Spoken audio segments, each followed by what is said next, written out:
In a world where high-performance, zero-defect buildings are hard to find, two men are on a mission to disrupt the status quo. Welcome to the Edifice Complex, the property design and development podcast.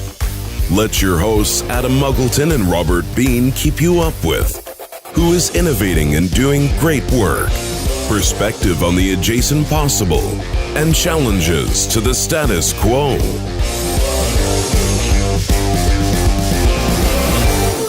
Welcome to the Edifice Complex. I'm Robert Bean, your co-host and unofficial mediator, here with my colleague, official agitator, friend, and Yoda of most everything to do with buildings, Mr. Adam Muggleton. Say hello, Yoda. Hello, Yoda. So, yes, my name is Adam Muggleton, and I am the co-host of the Edifice Complex.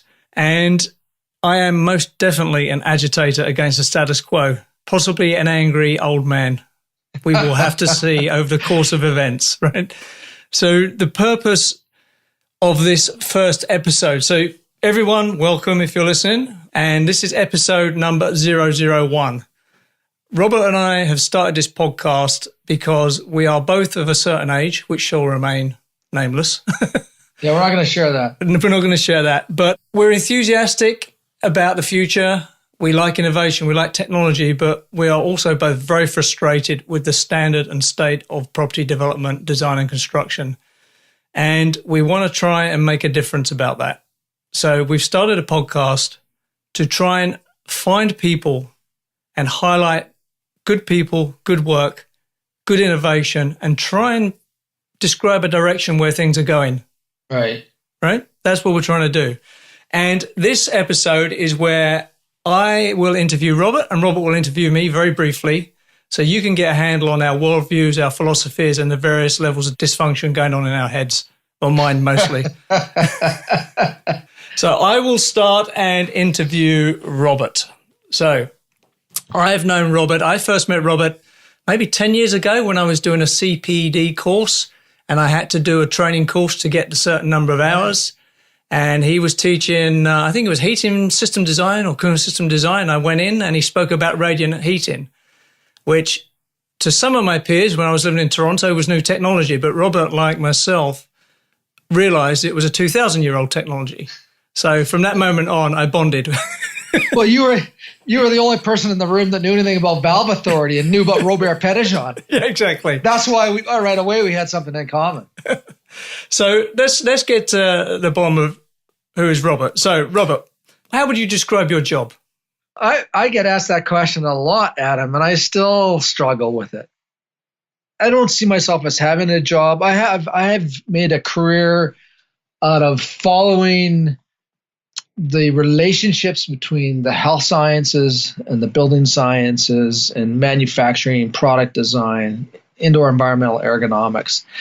And really have, as I've gotten older and more grayer, discovered the pieces of the puzzle and have been fortunate to see these pieces start to fit together.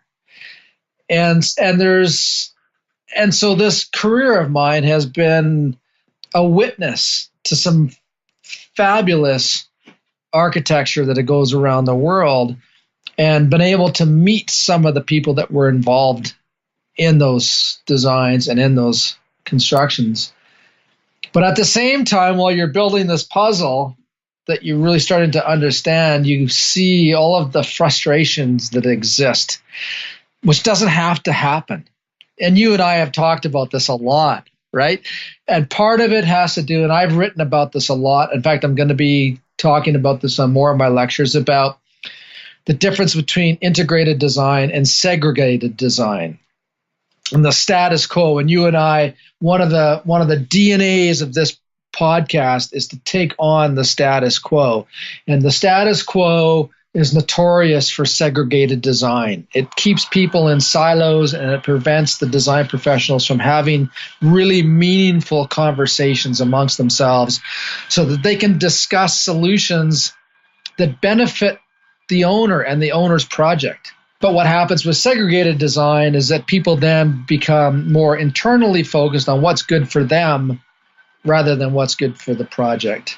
Could I categorize you then as the anti-catalog engineering.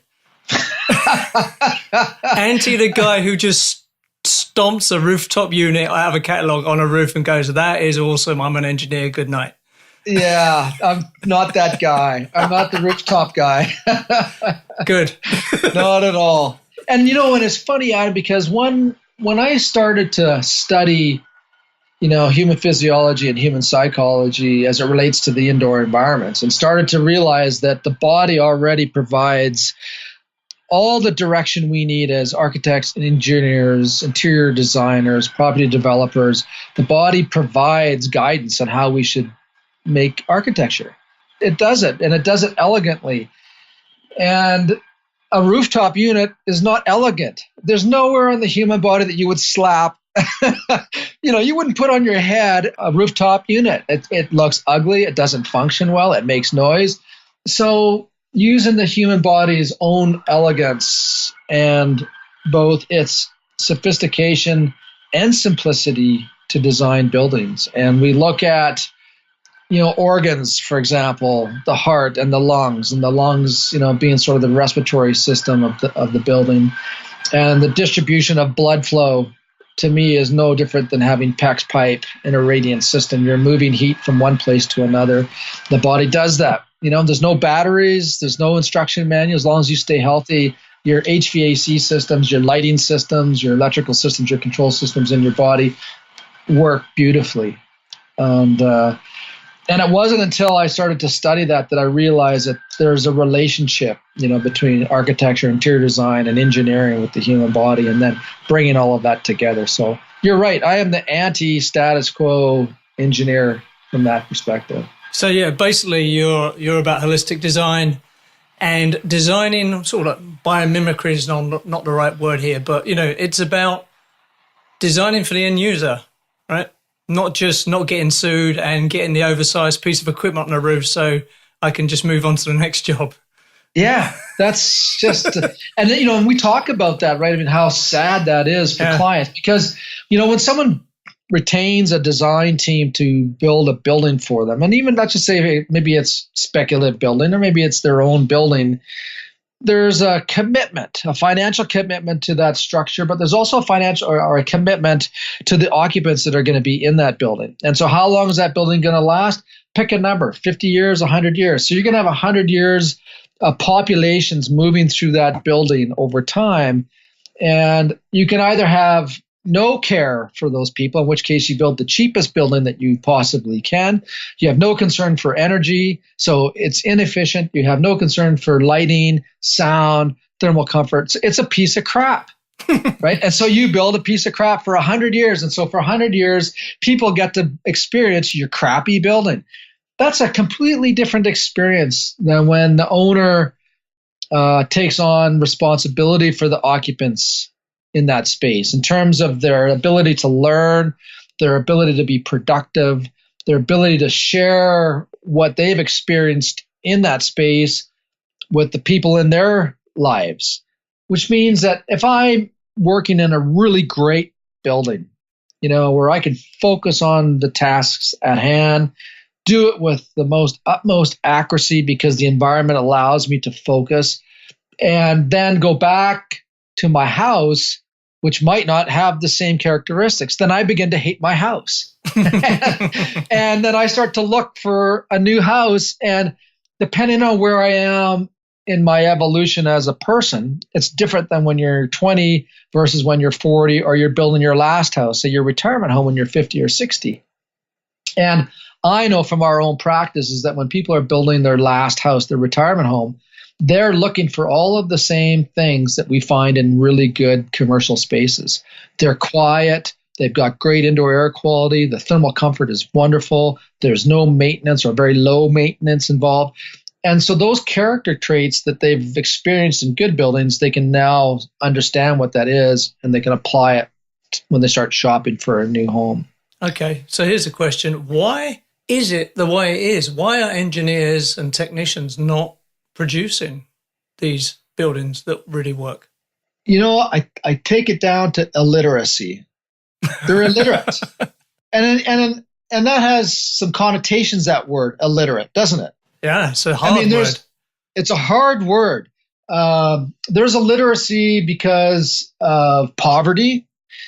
There's a literacy because of the status quo. This is what you're going to learn, and this is what you shall only learn, and you shall not learn anything else.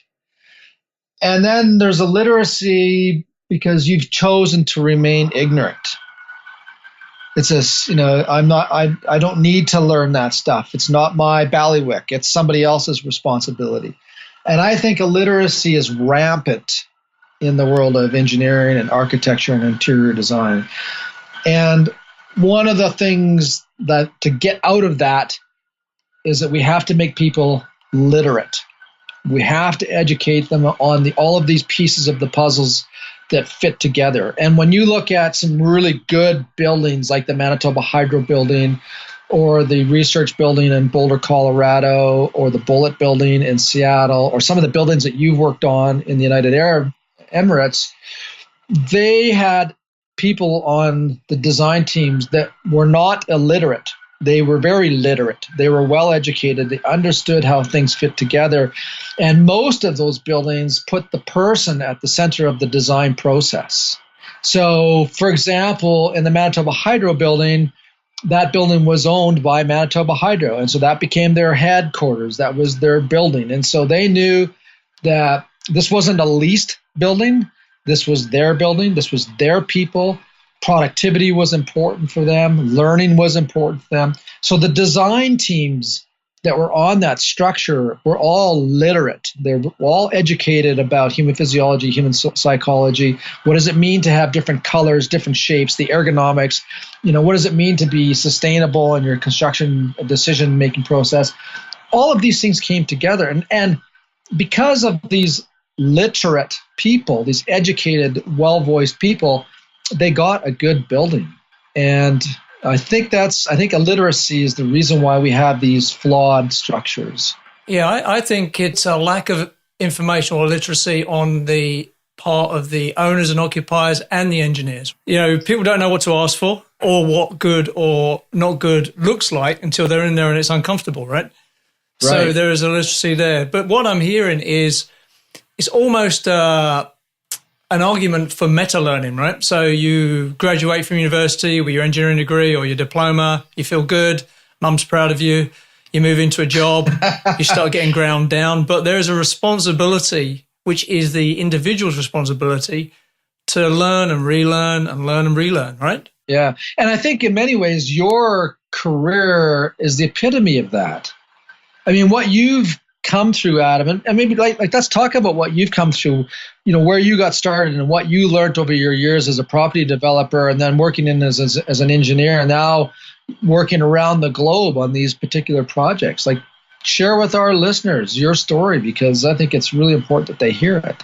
Yeah, so my story is I started as a sort of technician, building services technician, just because my mum wouldn't let me sleep in till 3 every day. And so bad mom. Most people in commissioning sort of fall into it. No one wakes up as a teenager and goes, God damn it, I'm going to be a commissioning engineer. Who says that? No one.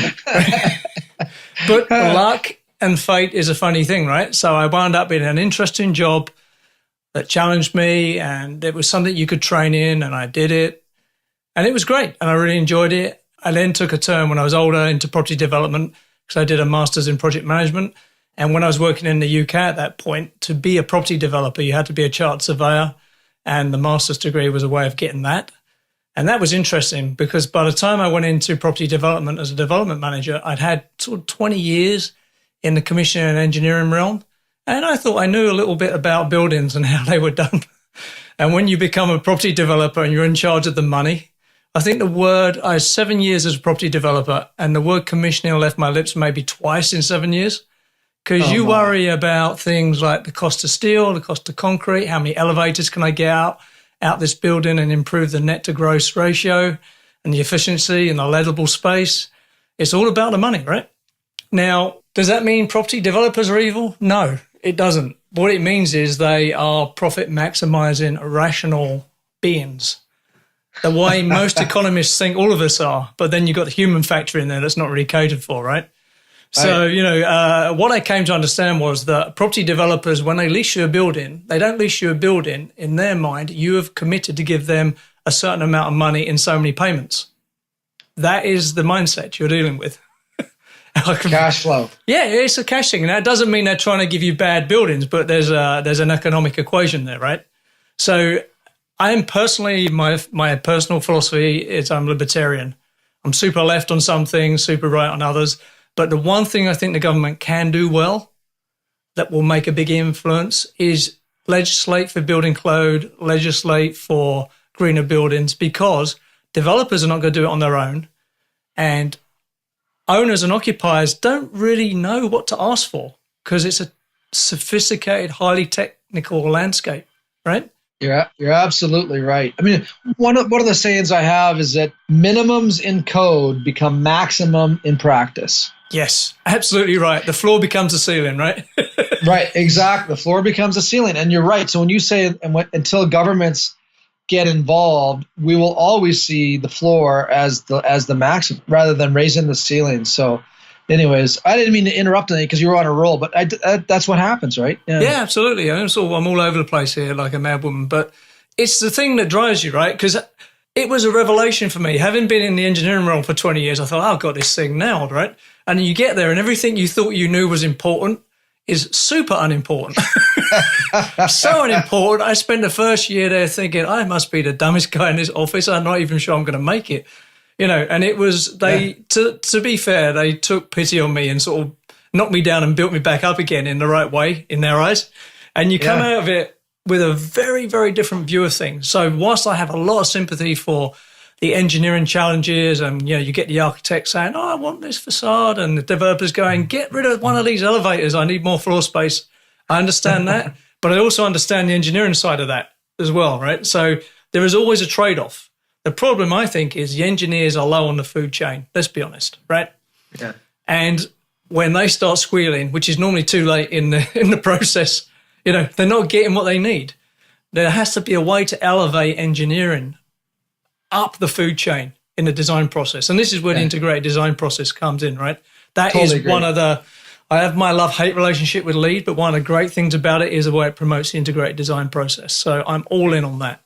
But, for me, why am I starting this podcast with you? I think my daughter is just about to start her 4th year as a mechanical engineering student, right? So she wants to be a mechanical engineer. So the question, seeing the world through her eyes for the last 3 or 4 years has been amazing, right? Because I'm just an old guy, right? What do I know? And seeing her struggles, right? So she wants to be a mechanical engineer. So who is the Muhammad Ali or the Conor McGregor of mechanical engineers? Who can she model herself on? She wanted to be an MMA fighter. There are loads of people she could model herself on and see examples of excellence, right? So, who is that person in mechanical engineering or architecture? Maybe it's a bit more obvious because you've got star architects. Yeah. But in the engineering realm, I have my opinions. Peter Rumsey might be one of them, right? But Jeff McDonald might be another one. Yeah, but, how's my daughter find these people? Yeah. So that's an interesting thing for me. It's very true, and I mean, and I can appreciate, being a father that your daughter is going through that, and you want them to follow those people that have the vision and the innovation, but the courage to step up and say what needs to be said when it comes to energy and indoor environments and systems, because as you know, I mean, value engineering is something that we all dread. We get hired as consultants and we spend a lot of time thinking about the science and doing the math and then developing the drawings and the schematics. And just when you think you've got it done, somebody steps into your office and says, we've got to cut X percentage off the project. That used to be my job. Yeah, you dirty, rotten bastard, you. And you're going, do you know what that means to start taking stuff out? There's a domino effect. It's not like you just can't take balancing valves out and then say it's going to be fine. That's not how it works. Yeah. Right? I mean, it's so I think your question about where does the young engineer go for models that they can, model their careers after. Yeah. And, if you're young and enthusiastic. And the difference between my daughter as a student and her friends and me when I was in the early 80s and my friends is, for us, we were like the children of Thatcher, right? I come from London. So it was all about me and the guy who dies with the most toys wins, right? It's not like that now. Right. Her generation are so much more informed about what is going on and what are the ills of the world. And they actually have a bit of a passion to fix things, right? They do. Yeah. And one of the things I want to do with this podcast is I want you and I to unearth these people, give them a platform where they can explain what they're doing, explain the innovation they're trying to push, explain the change they're trying to make, and be the example. And then people, students, engineering students or building design students around the world can find these people, listen to them, and then follow up with them, right? And have them as examples. Because if I was starting again, I want to be a mechanical engineer. Whether I would is another question. But if I start again, I was passionate to be a mechanical engineer, I would absolutely want to find someone who was excellent, living a great life with it, you know, being the example, not just the engineering example, but the example of how to be a thought leader, an innovator, an engineer, and lead a great life and still go home on time-ish, right? Yeah. You know, that is a combination that's not easy to find. They're out there.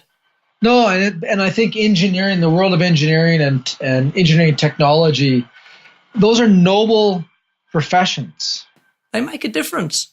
They make a difference. And I think the world needs to understand how the engineering community protects everybody and provides a way for us to continue on our lives in whatever capacity. If we want to talk about transportation, there's transportation engineers. If you want to talk about energy, there's energy engineers. If you want to talk about, you know, flight engineer. I mean, the word engineer, which of course is owned by engineers, but there's so many fields of science that engineers are involved in, and we've always sort of been in the background. Yeah, engineers are the unsung heroes, right? The engineers that brought in sanitation, clean water, and taking human waste away saved almost as many lives as mosquito nets. Right. Who cares about them guys? Yeah. No one even knows who they are, right? Yeah, exactly. Yeah. You know, engineers make a difference. I mean, when my daughter decided she wanted to be an engineer, I was really pleased. I deliberately didn't try and push her in that direction. But for me as a father, I love it because there's the possibility for her to make a difference to the world, right? And I said, you know, who knows how her career is going to go, but there's the possibility to impact, right? The built environment is very important, and there's some ridiculous statistic about something like 70 or 80% of people are going to live in cities soon. So the built environment's not going away as an issue, right? And it can certainly improve. Now, I have to go on a rant here, right? So when I was doing my master's degree, I had a professor, and he used to challenge us. I think he was playing with our mind mostly, but one of the ongoing debates I had with him during the course of my 2 years was, why are cars and buildings so different? Now, I don't mean that in absolute terms. So like a car, since the Second World War, the quality of cars has gone up exponentially using TQM, total quality control management, right? The price has gone down relative to inflation, right? And the quality is just awesome, right? Yeah. So let's compare that to buildings. Have buildings gone down relative to inflation? No, they've gone up with inflation, right? Has the quality improved? Let's be generous and say it's probably par. So, you know, when you buy a new car, you get in that car, they give you the key, you go, here, Adam, here's your new car. Let's pretend it's a Porsche, right? And I expect that car to be perfect. There's not a blemish. Every piece of technology is completely integrated, mechanically, electrically, aesthetically. It works. If there was even one tiny little thing that didn't work, I would be back in that garage like crazy, right? So let's compare that to a high-performance LEED Platinum building, say, right? Sure. Have you ever seen a zero-defect high-performance building that works with no problems? 37 years into my career, I've not seen that. Only in my dreams. All right? So this is what I call, I'm a big fan of pop culture as well. This is what I call the unicorn factor. I can describe a unicorn in perfect detail. Looks like a horse, got a pointy thing on its head, nice rainbow-coloured mane, right? Yeah. But that doesn't mean it exists, right? You know, a high-performance zero-defect building at the moment for me is a unicorn. It's like a dragon. It's a mythical thing that one day I will find, maybe at the end of a rainbow, who knows? But, so this is the difference between consumers started to demand cars that started on time, look great, and integrate the technology in their lives, right? But consumers are not making that same demand for housing or commercial buildings. Yeah, and that's a really interesting point, because when you think in terms of, let's talk cost and let's talk about time. So in terms of cost, the cost of a home relative to the cost of a car, and of course that depends how big the house is, how big the car is, and that kind of stuff. But it's probably easy enough to say that a car would cost 1/20th the price of a house. And the person shopping for the car will do a tremendous amount of background work in that car model, the make and model. They'll go on and they'll look at reviews, what other drivers have said about the car. They'll get in it, they'll test drive the car, they'll smell it, they'll feel it, they'll hear it. They want to have a sensory experience with that vehicle. But when it comes to a house, for example, they don't follow the same process. No one asks about the electrical, the structural, the energy efficiency. What happens is they get polluted by the visual stimulation, the aesthetics. The geometry, the brass, the countertops, those sort of visually stimulating things. And what they ought to do is actually close their eyes and then walk into that building and spend some time smelling the building, listening to the building, feeling the building, and then open up their eyes. One of my last development jobs in the UK was a massive office development included a residential tower. So it was made very clear to me, as my first residential job, it made very clear to me, Adam, there's only two things that sell apartments, kitchens and bathrooms.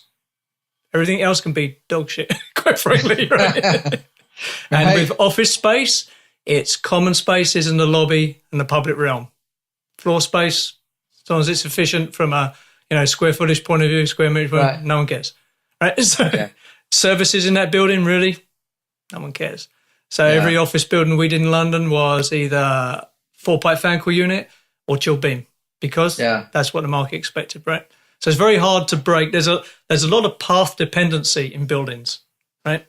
It's a brave developer that goes away from that. However, the Manitoba Hydros of this world who are building for themselves, that's a different story, right? Yeah, absolutely. Those people can make the difference, because when they set that standard, then the developers will follow it, right? So there's all sorts of complicated reasons why it is the way it is. But the bottom line is it ain't good enough in my view. Right? Yeah, that leads into sort of, the podcast and why we're doing it. And I mean, you and I have spent hours talking about, what this podcast is all about and what we want to leave behind as a legacy of knowledge. And so we've sort of shared back and forth here the last 20 minutes or so, sort of our own philosophies. But let's talk about the podcast and the type of people that we're out interviewing and that we're going to be interviewing. Why don't you share with the audience what that's going to mean to them?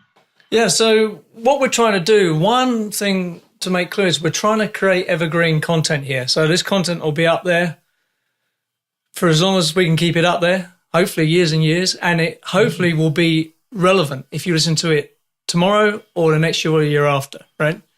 So, some of our guests will talk about innovation that might be, like, over time might diminish, but we're talking also about principles and design philosophies and how to get things done and how to change a system that is embedded in supply chain path dependency, right? Right. So some of the people we've interviewed so far who are coming up, we've interviewed the global head of sustainability for Ellis Don, one of the largest construction firms in North America, and he is very much on a mission to change the status quo. They have a thing called the Carbon Impact Initiative where they're trying to go to carbon-based analysis of buildings. Brilliant. So again, we'll signpost these episodes when they come. We got an episode in October with a person called Holly Chant, who is the head of sustainability for one of the largest design firms in the Middle East. And she was a great interview because she really understands from a philosophical point of view what performance is. In her mind, performance is a thing of beauty. I loved it when she said that. Yeah, that was great. That was awesome. I've used that so many times since, because performance in and of itself, in Holly Chant's opinion, is beautiful. And this is the other thing, right? A Porsche can look beautiful, and it does to me because I just like them, right? But, it's a thing of beauty, as great architecture is, right? But the performance within it is embedded, right? And this is the thing with buildings. The performance is embedded in it. So you can admire a building, and a great building, you can draw it in under 5 seconds, right? An iconic building. But the performance that's embedded with it is really hard to see and appreciate sometimes, right? Right. And I think one of the things that our audience will get out of that particular podcast has to do with performance as beauty, but also the integration and the impact that has on culture and the world at large. And there were some really inspirational messages in that for young engineers in school. We also had some. We've talked to people from really all over the world. We talked to an interesting professor, didn't we? There's a couple of really interesting ones. So one guy I want to talk about first is Jerry Udelson. So Jerry Udelson was on the front cover of Wired magazine, and he was anointed at that point the godfather of green buildings. I don't think he asked them to do that. They just did that. And he was great. He was a really good interview. Now, he is someone who was really involved in the green building movement in North America, and he's one of the founding fathers of LEED, in effect. And he's now on a bit of a anti-LEED rant, and he's not doing it in a bitchy way. He's doing it in a analytical way. He's analyzing the benefits and the disbenefits and the actual outcomes. And when you look at it from a hard analysis point of view, who was it Ben Shapiro says, the facts don't care about your feelings, right? Right. And this is where Jerry's going with it. Yeah, he is a green building advocate for sure. But what he's saying is the facts, LEED has served a purpose and it's got us to a point, but the facts at the moment do not support that it's going to take us to another new plateau higher up, right? Right. And his question is, what are we doing about that? Yeah. So that was a great podcast for me because he really, really sort of challenges the status quo. And the other one was Dr. Roland Clift, right? We have a podcast with Dr. Roland Clift on ethics in engineering and building. And that was very interesting for me. It made me think a lot about what he was saying. And what was cool was actually getting him on the podcast. Yeah. Because there was a lot of apprehension because he didn't really know where he would fit in. Like he didn't see the value that maybe he could bring to our audience. And at the end of that interview, I thought this is exactly what our audience needs to hear. And I think towards the end he started to appreciate the value that he was bringing to our discussion. Yeah, he was like trying to land a big Merlin fish, right? You're pulling it in and it's getting away. But once he got on and understood that what we were trying to do, he was brilliant. And I defy anyone not to be challenged by his thinking and what he's saying in this podcast, because it certainly challenged me. 37 years in, I like to think I'm open-minded, but I came away having a deep think about some of the things he was saying.